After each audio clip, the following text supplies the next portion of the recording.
Several Alameda County landlords are calling for an end to the eviction moratorium.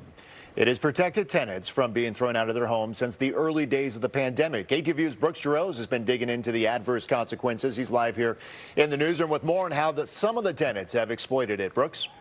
Well, Mike, buying homes, cars, or just skipping out on paying thousands of dollars in rent, in some cases for years. Small mom and pop rental property owners tell me they've been victimized by Alameda County's eviction ban. It's the only county in the Bay Area that still has one in place. Shut out and held hostage. That's how Dorothy Wang says she feels about her Fremont home. She hasn't been inside in years. I am angry about the situation. I feel very hopeless for 2 years. Because as a landlord, Wang says she's gone unpaid, missing out on more than $100,000 in rent. That's despite the tenant, Ashish Sinha, claiming he works in tech and pulls in $200,000 a year. There is just no reason for them to not pay for the rent and just take advantage of the moratorium, which was really meant to protect people with low income, not people with high income like them. Alameda County's eviction moratorium has been in place since the beginning of the COVID-19 pandemic.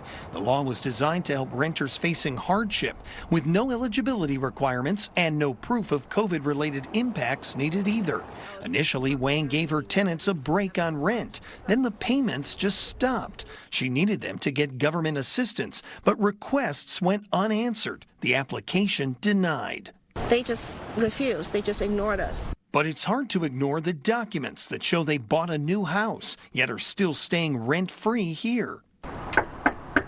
No one came to the door and their attorney would not comment, but Wang's story is not unique. It's just unfair to, people like us. Ami Shah and her husband temporarily planned to rent out their home, but soon they say the payments stopped coming and they learned their property was posted on Airbnb. The tenants were supposedly making money at the Shah's expense. Just thinking about hundreds of strangers coming in and out of my property that was supposed to be my house. I mean, that's scary, frustrating, saddening, everything all at the same time. Even with the lease not allowing subtenants, the Shahs say it took months, an intense legal battle costing thousands just to get their home back. A place so trashed it was condemned. I was shaken up with the state of the house. Adverse consequences to the eviction moratorium. Their tenants skipping out on roughly $50,000 in rent. Shame on them. Shame on them. We took these stories to District 1 Supervisor David Haubert. It comes as mom and pop landlords are ramping up pressure, blaming the Board of Supervisors and demanding the tenant protections be lifted to prevent well-off renters from taking advantage. I pledge to fight for every penny of lost rent. Landlords, rental housing providers, property owners, I believe should be made whole for the amount of rent that they've lost. What I want to see is, justice being done. This is just not right. It has gone on too long. Some landlords have filed lawsuits and petitioned county leaders. After months of requests, Alameda County supervisors are scheduled to review the county's eviction moratorium during their meeting tomorrow. Brooks Giroux, KTVU, Fox 2 News. I got to go back to Dorothy Wang, Brooks. I mean, those tenants still in her home, still not paying rent. Could that all change tomorrow? Or what's your take on what the board will actually decide or not decide, I guess?